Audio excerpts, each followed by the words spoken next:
My dad works in B2B marketing, but I never really knew what that meant. Then one day my dad came by my school for career day and told everyone in my class he was a big ROAS man. Then he just kept saying things like, the bigger the ROAS, the better, over and over. My friends still laugh at me to this day. I think it means calculating a return on ad spend. One thing's for sure, I'll be known as the ROAS man's kid for the rest of my days. Why couldn't you just be a fireman or a lawyer? Why? You ruined my life, Dad. Not everyone gets B2B, but LinkedIn has the people who do. And with ads on LinkedIn, you'll be able to reach people based on job title, industry, likelihood to buy, and more. Start converting your B2B audience into high-quality leads today. We'll even give you a $100 credit on your next ad campaign. Go to linkedin.com/MPN to claim your credit. That's linkedin.com/MPN. Terms and conditions apply. LinkedIn, the place to be, to be. This episode is brought to you by Microsoft Azure. Turn your ideas into reality with an Azure free account. Get everything you need to develop apps across cloud and hybrid environments, scale workloads, create cloud-connected mobile experiences, and so much more. Discover what you can create with popular services free for 12 months. Learn more at azure.com. That's AZURE.com. And sign up for a free account to start building in the cloud today.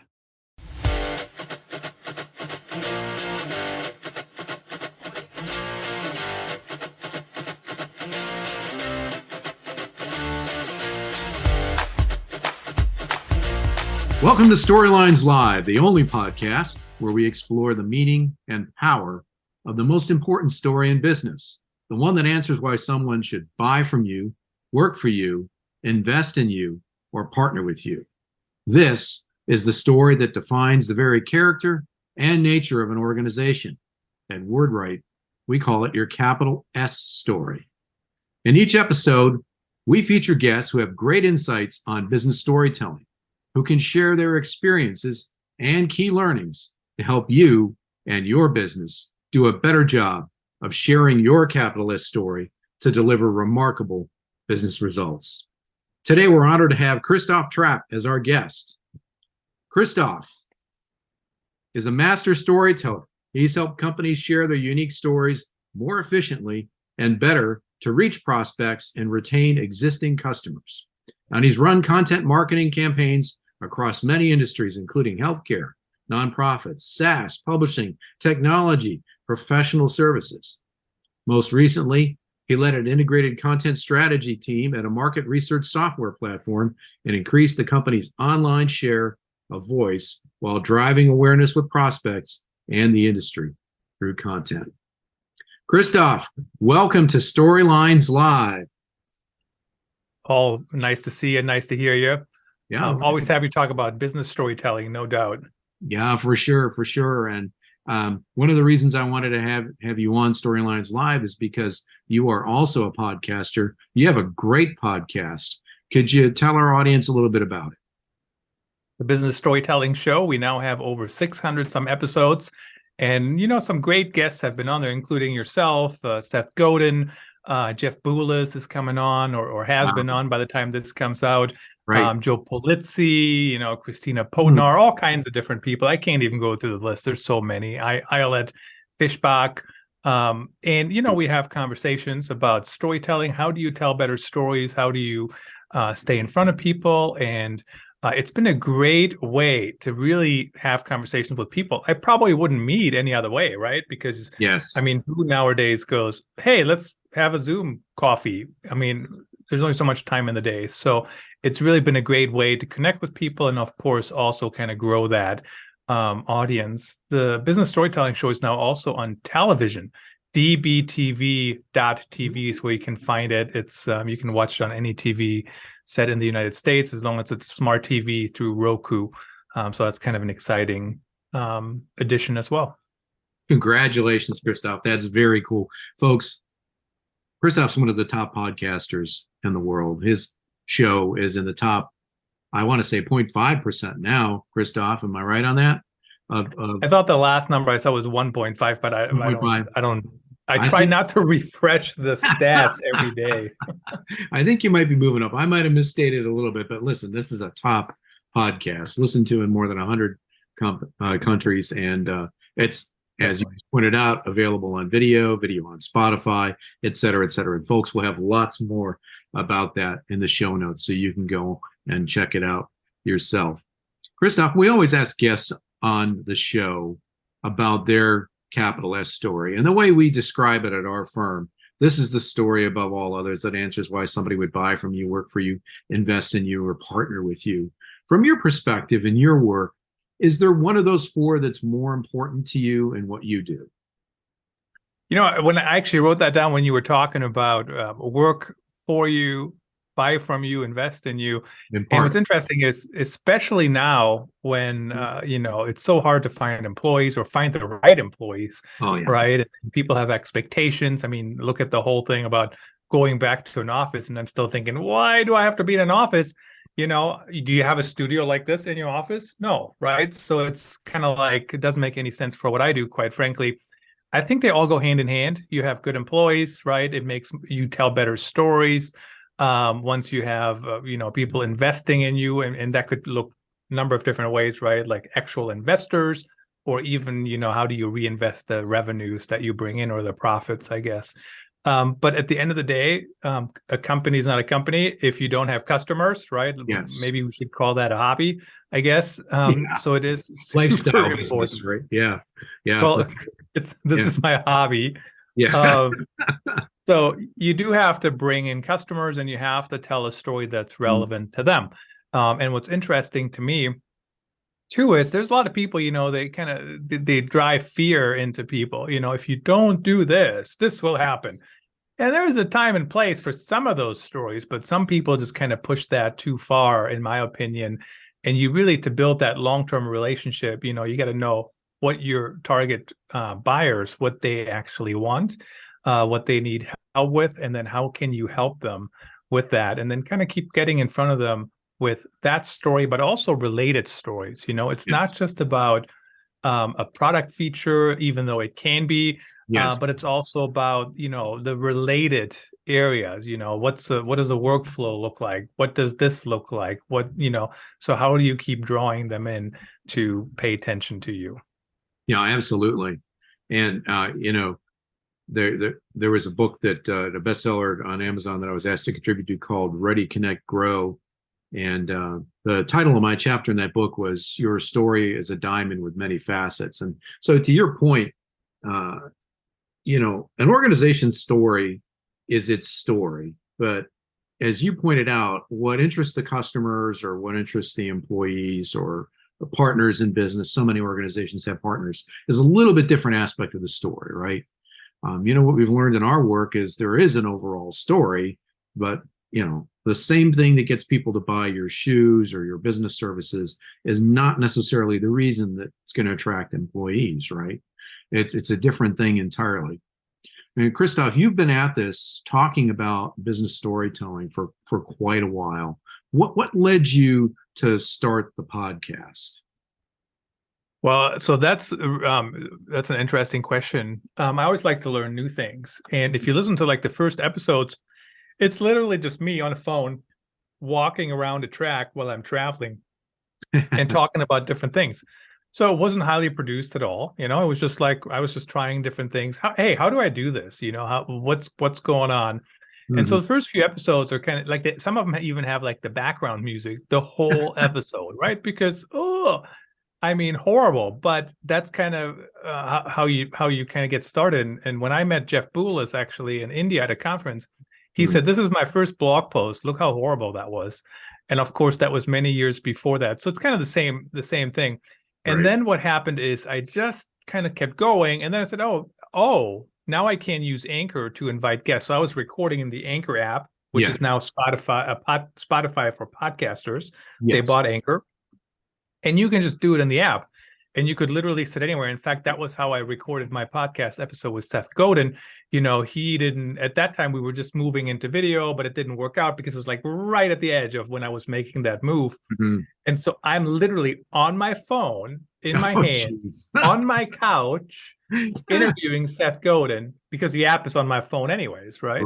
Right. And then at some point, actually, Jason Falls, who does run the Marketing Podcast Network, And, I was on one of his shows and he was talking about using like a live streaming software to do video live stream, blah, blah, blah. And that's kind of how I got into the whole, maybe we should do a live stream. Maybe we should do video. Maybe we should record. And then from there, I went into Spotify now has video. Then I went on TV. So it just kind of like, I just wanted to learn, and then it kind of built on each other. And of course, now, 500,000 plus downloads later, it's really hard to like go, oh, maybe we shouldn't do it now anymore, because now people listen to it. Plus, it is actually very beneficial to have it. You learn a lot. It does help with building your personal brand. But to be perfectly truthful about how it all started, it started because I wanted to learn how to do it. How does it work? And then, kind of it evolved from there. Yeah, it's such a great point. I think the best podcasts, the ones that are my favorites, Christoph, are the ones where the host is on something of a journey, right? Exploring a topic, right? And then we're in it together. It's not telling, it's a conversation, right? Well, of all the things that you could have focused on, why storytelling?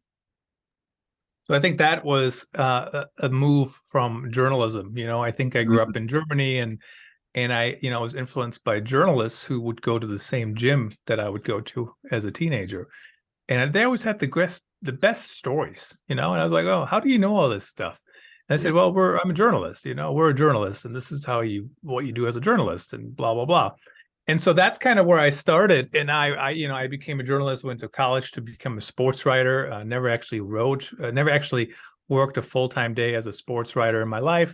It's probably a good thing. I like my sleep instead of staying up all night. Exactly. I would say as a former journalist of 2 decades, you made the right decision, especially today. But so that's how you got into storytelling, right? And then the learning is the podcast, right?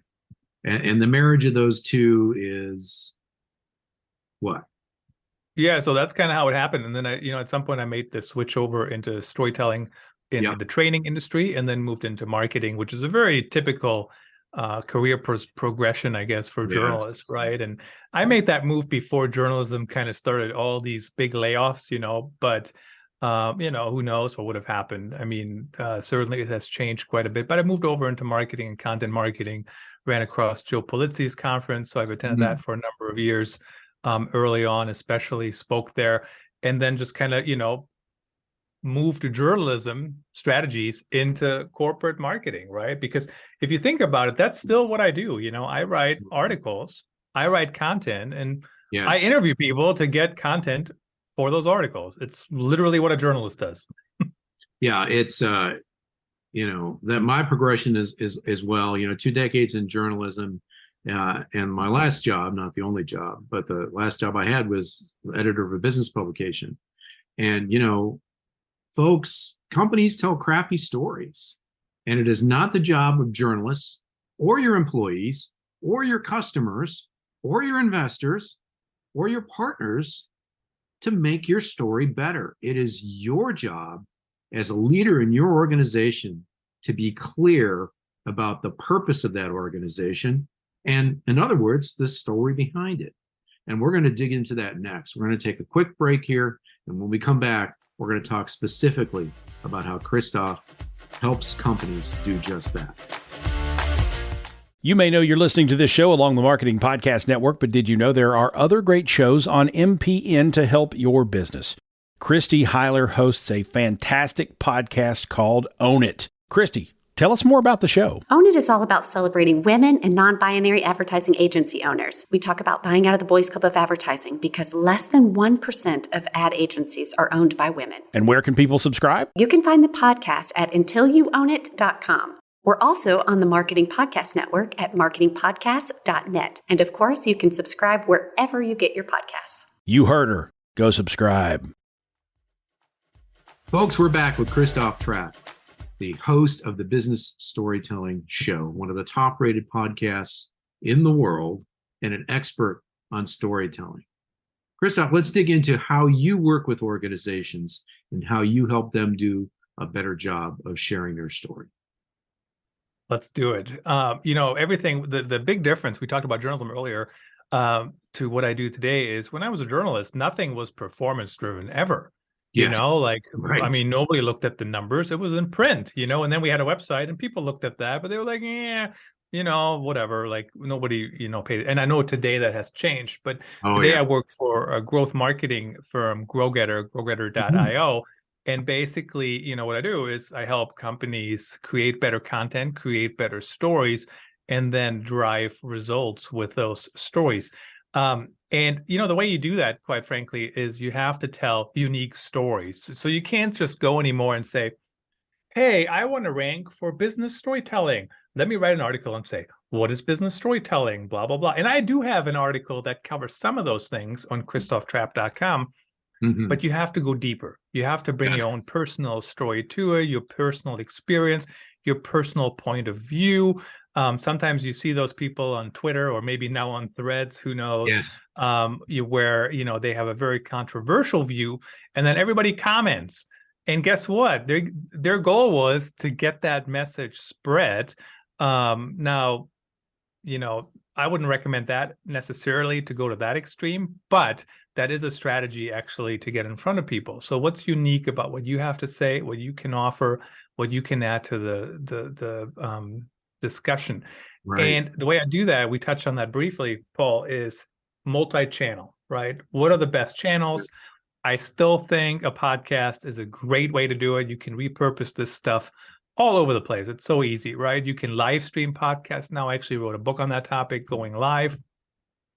And, you know, then you put it on all these different podcast channels, and then you can write articles from the podcast interviews. You can do social media updates. I mean, like, the list doesn't end. There's so many options to do it. You can tie it into paid campaigns. So I think that's kind of my MO. What's the best chance to get the content to perform? And how do we throw the content at parade and get the most out of it? Wow. So that's really great. I got two things out of what you just shared. Number one, you got to be sharing a good story. And as you mentioned, and there's a number of phrases that describe this, some of them not suitable for work, are people who will get on social media and just basically drop a bomb and they'll get attention, but it doesn't really create a conversation, which is what a story is.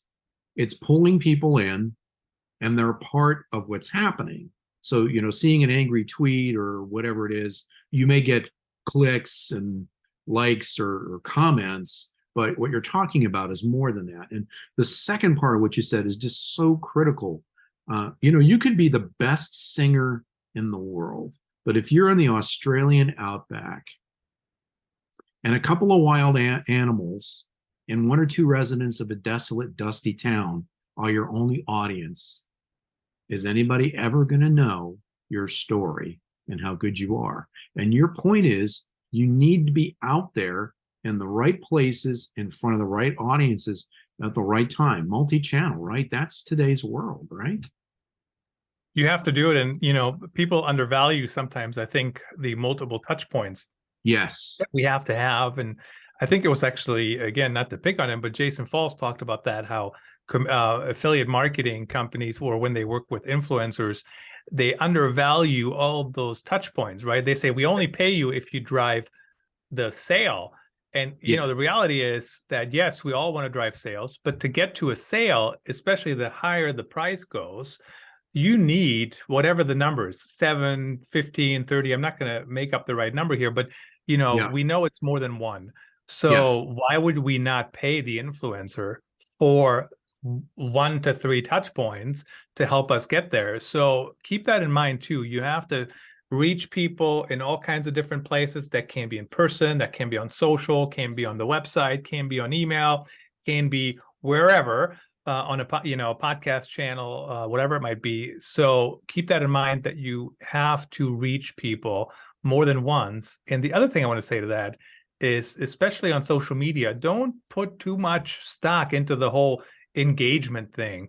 You know, I mean, yes, we want people to engage and like and share and comment, but you know, a lot of times people don't. And I've had some of the best clients, they've never commented once on Yes. anything, but Yes. they always saw it and they even commented on it in meetings and whatnot.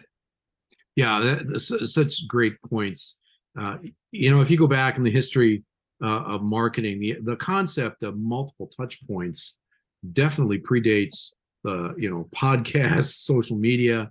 5 to 7 was the number that I saw, so frequently going back in resources back to the 70s. But it's become more difficult today, and your point is so good.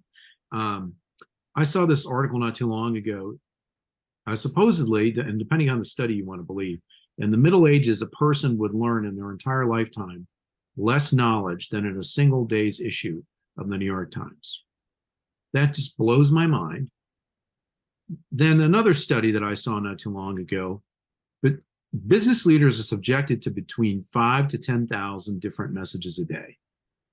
That's everything from notifications on our computers, on our phones, texts, digital signboards, blah, blah, blah, blah, blah. So if we're going to cut through the digital clutter, we got to be sharing a great story. And to your point, it's got to be there multiple times. Just a quick funny story. Some years ago, we worked at our firm with a wealth management company, and they would regularly survey their clients to see how they heard about them. And one of the choices was, I saw your billboard. They never advertised on billboards. Do you know how many people check that? A lot. And that just goes to show you that, well, today, with all the tools we have available to us in the electronic world, we can do a much better job of tracking activity. To your point, you're not always going to see the activity, and there's going to be a factor in there where we don't know for sure. We just don't. So we need to be reaching people in the right place at the right time. Christoph, do you have an example of a client success story that kind of brings this to life, or one that you think particularly showcases the kind of work that you do?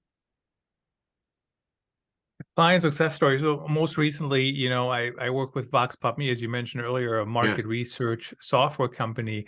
And, the way we really stepped up the share of voice and visibility and everything, it's just, first of all, we did a podcast, and then we also wrote articles from that podcast. Mm-hmm. And, what happened is, all of a sudden, there's all this content out there and all these different channels, and you're ranking for the right thing. So there is a little bit of strategy involved, right? Mm-hmm. I mean, you do, it's kind of an interesting balance too, because you want people on the podcast that have a specific topic, but then also, how does that topic actually tie together with, with something people search for, right? So sometimes you do want to do some keyword research. And I know, especially podcasts, podcasts rank too nowadays, maybe not on the Google podcast app, which is completely strange to me, since that is Google, but Spotify, Apple, etc., they do show up in search results pretty prominently. Yes. So just make sure you kind of have those topics, you kind of get on a good schedule. Mm. I think that's one of the biggest things when it comes to really driving growth with content, is you have to keep going. Yes, you can see quick results. Yes, you can move the needle quickly, especially to ramp up your revenue too. But you want to make sure that, you can't just do 8 podcast episodes. Like, I think the number I heard, most podcasts have like 12 episodes or fewer, and you're just not going to see the results, honestly, after that. I don't care how well you promote them or whatever it might be. There's some exceptions, like some of those true crime podcasts by the New York Times, they got 12 episodes, but that's different. Most of us are not the New York Times.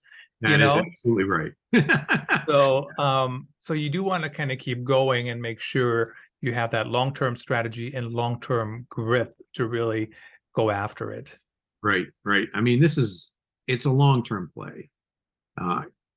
In marketing, you have the Super Bowl commercials, which, those air once, typically speaking, although we could talk for an entire hour about how those are remarketed to create greater impact. But I think a lot of folks in business will look at that, and that's not a model for the rest of us. We're not going to drop 2 or 3 million or 6 million on a Super Bowl campaign, and then people are going to talk about it all year long.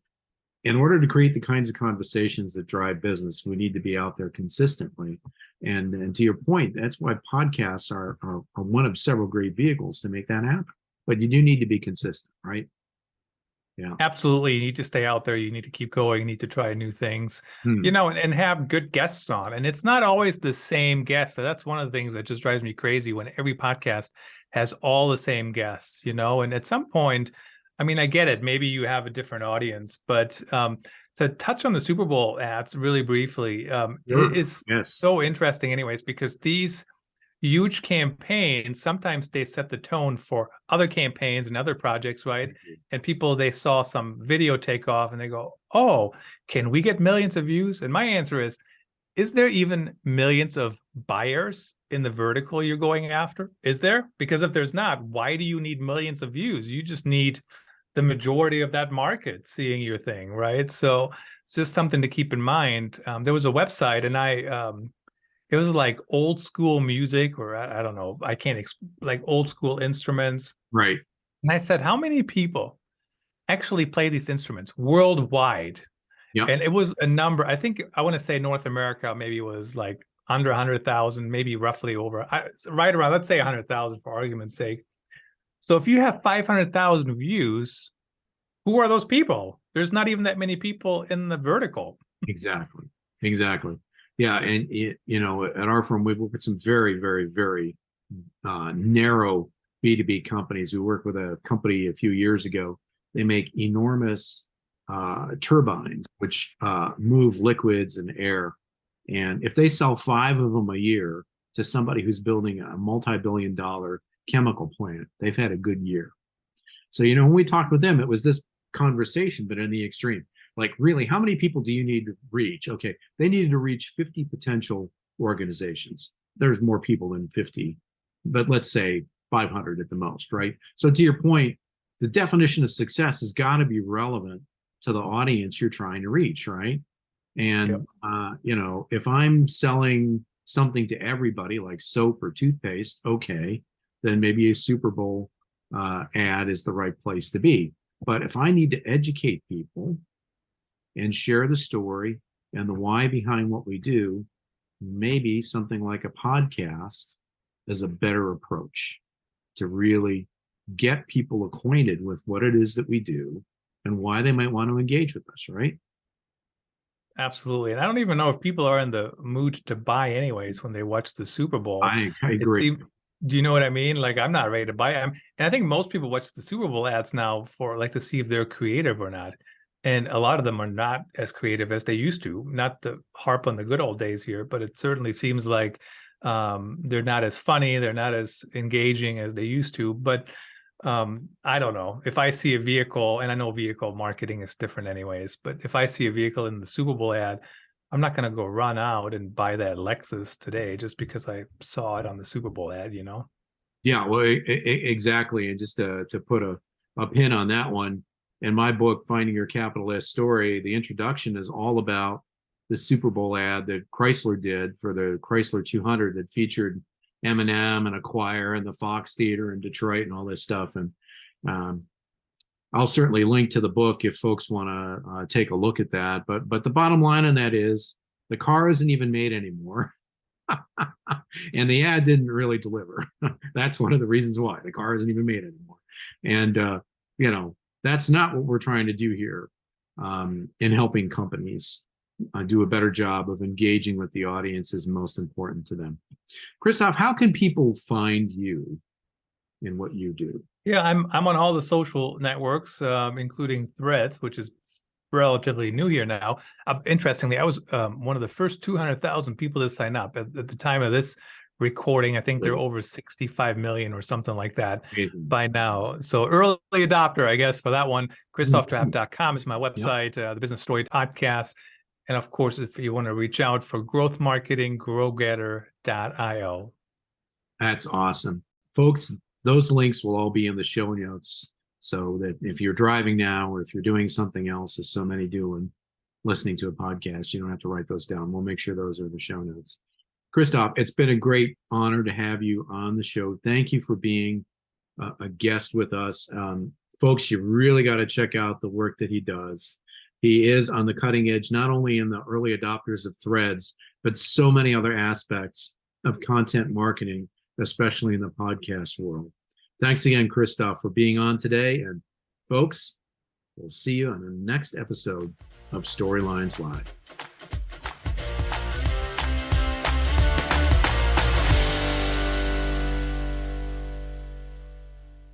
You may know you're listening to this show along the Marketing Podcast Network, but did you know there are other great shows on MPN to help your business? Robbie Samuels hosts the On the Schmooze podcast. Robbie, tell listeners what to expect from the show. Since 2015, I've interviewed entrepreneurs who overcame challenges to achieve success in their field or industry. Tune in to On the Schmooze to listen as I ask deep questions to elicit untold stories about leadership and networking. And where can people subscribe? Find the show at ontheschmooze.com or on marketingpodcast.net, or just search for it wherever you get your podcasts. You heard them. Go subscribe. This podcast is heard along the Marketing Podcast Network. For more great marketing podcasts, visit marketingpodcasts.net.